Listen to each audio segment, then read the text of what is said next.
जन्मे सा छठ मैया हम छिया भागल, दुखक दिन देख देख के भेल जाय छी पागल।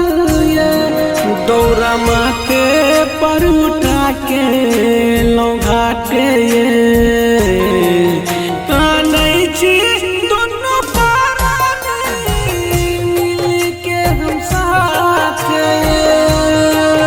कानै छी दोनों पारानी मिल के हम साथ। मां सरस्वती रिकॉर्डिंग स्टूडियो।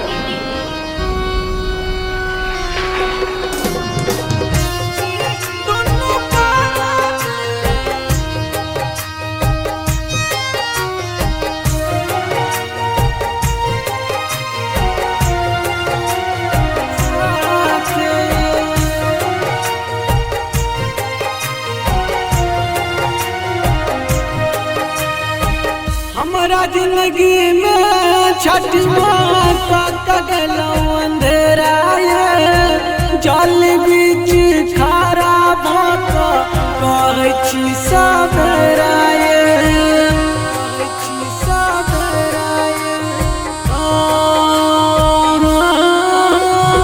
हमारा जिंदगी में छठ माता का गलो अंधेरा जल बीच खारा भात कहै छी सबेरा।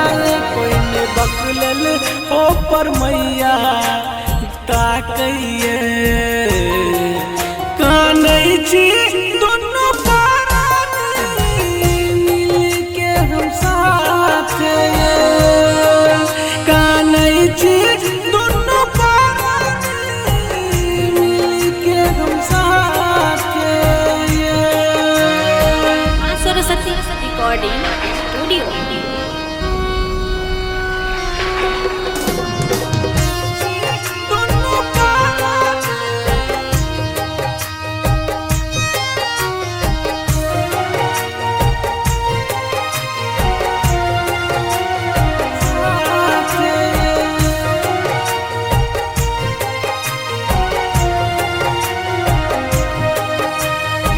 छठी मैया दीनानाथ कल जोड़ कहै छी मुकेश दीवाना विकास के घुरि नहीं ताकै छी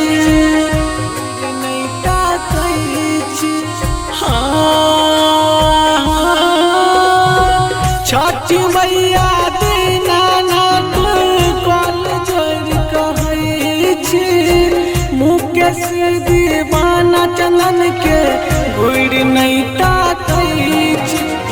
बुझियौ न मैया दिल के बात